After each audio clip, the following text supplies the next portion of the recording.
Asyhadu an la ilaha illallah wa asyhadu anna Muhammadar Rasulullah. Saya tidak mengerti mengapa Dimas Sunan Kalijogo menggunakan ini. Apa ini ajaran Islam? Saya pun tidak mengerti mengapa Kanjeng Sunan Giri baru mempersoalkannya sekarang. Justru pada saat memperingati 100 hari wafatnya Kanjeng Sunan Ampel. Kenapa tidak dulu-dulu? Ya, karena baru sekarang ini kita berkumpul tanpa ada orang lain di antara kita. Kenapa Dimas menggunakan kemenyan, bunga-bungaan, dan lain-lain ini? Bukankah Rasul menganjurkan agar kita selalu rapi, bersih, dan menggunakan wangi-wangian? Setiap sholat Jumat pun, kita dianjurkan menggunakan wangi-wangian. Apakah sholat Jumat itu bukan ibadah? Tapi Sunan Kali membakarnya saat peringatan akan dimulai. Saat membaca doa. Sholat Jumat itu bukan hanya berdoa, tapi juga menghadap Allah. Dulu, kemenyan itu digunakan menyampaikan doa untuk nenek moyang lewat asapnya. Itu dulu. Tapi sekarang cukup dengan ini. Yang pasti, kemenyan itu tidak boleh. Adakah tertulis jelas nama kemenyan itu? Adakah penjelasan atau kejelasan mengenai jenis, bentuk, atau nama dari wangi-wangian itu?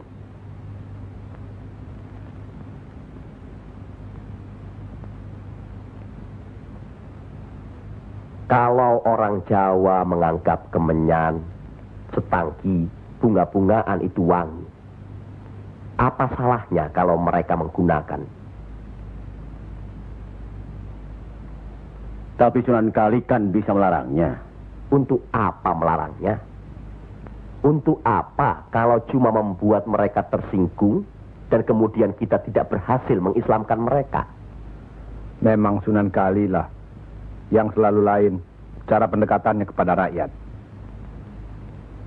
Tidak ada cara lain Kanjeng Sunan Giri selain mendekatkan hatinya, sentuh perasaannya, sesuaikan dengan kebiasaannya, yang kemudian setelah mereka merasa cocok, sesuai, lalu kita rubah sedikit demi sedikit. Bukankah kesemuanya itu telah kita musyawarahkan terlebih dulu? Tapi ingat, janganlah merendahkan martabat Sunan Wali dengan berpakaian mulung seperti itu terus-menerus. Kanjeng Sunan Kudus,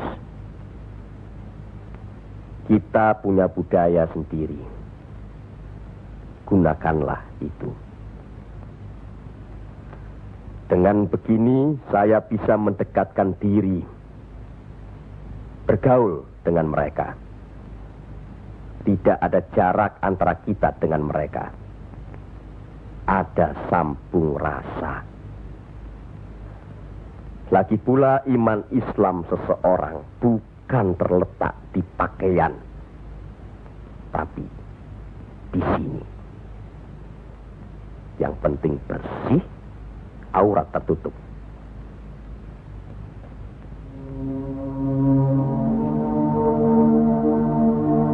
Hari ini, setan-setan sedang bertengger di dada sedulur-sedulur.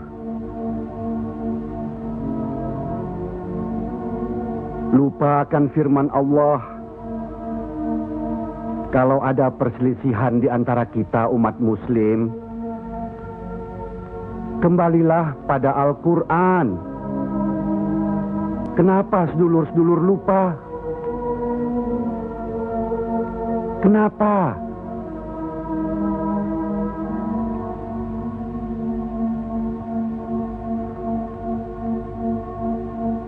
Maaf Kanjeng Sunan Giri. Semestinya hal ini tidak boleh terjadi. Apalagi Kanjeng Sunan sebagai pimpinan kami di sini.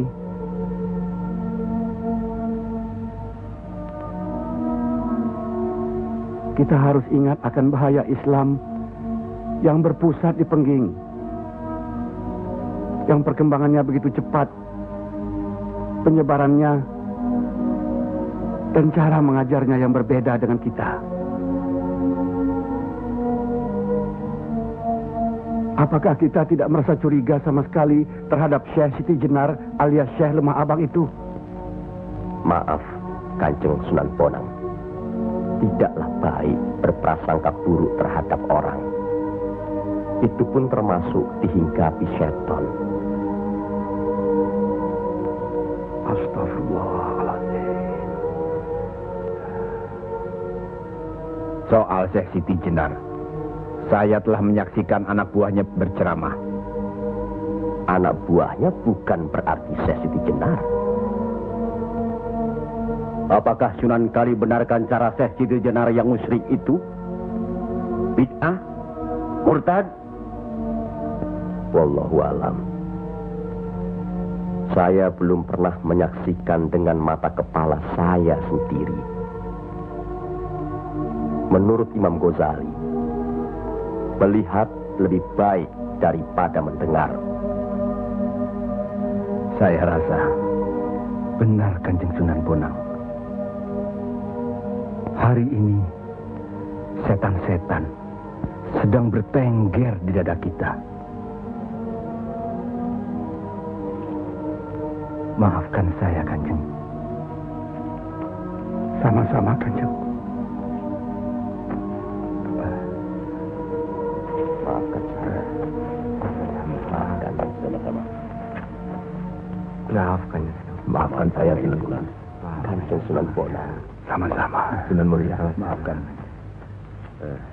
Maafkan saya.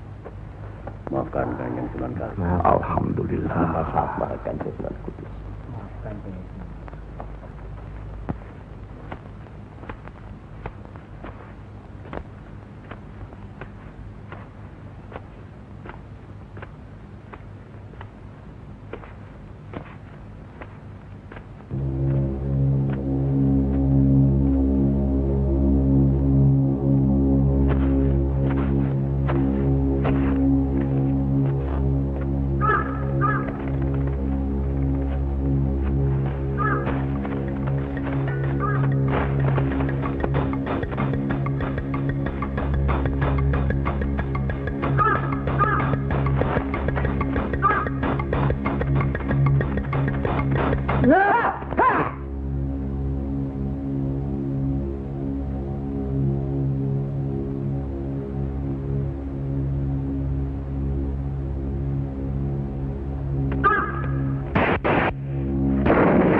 Ampuni mereka.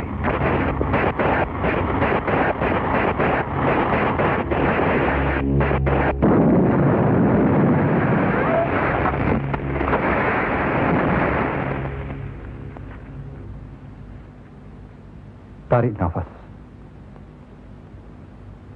Dan ingat Tuhanmu.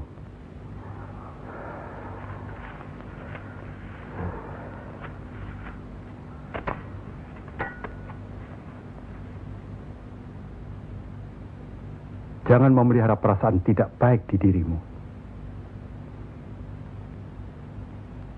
Itu hanya melahirkan perbuatan sesat. Manusia diturunkan ke bumi ini untuk saling menolong, rukun dan menjalankan segala perintahnya, serta menjauhkan segala larangannya.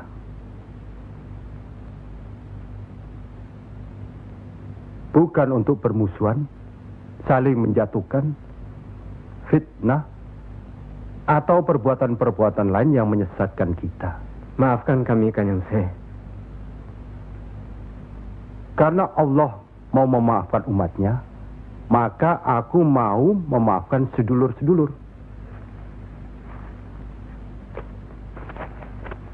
Kanjeng Syekh Lemah Abang, izinkanlah kami menuntut ilmu Kanjeng. Tidak usah bilang. Datang saja ke pesantrenku.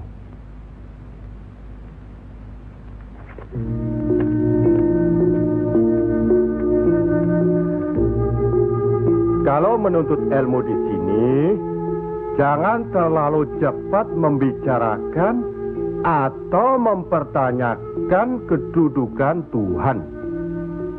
Carilah dulu dirimu sendiri. Hei wong anyar, kudu yakin, bersungguh. Kalau gagal, kepala sampean bisa menjadi kepala hewan. Tapi kalau berhasil, sampean bisa melihat manusia-manusia lain berkepala hewan.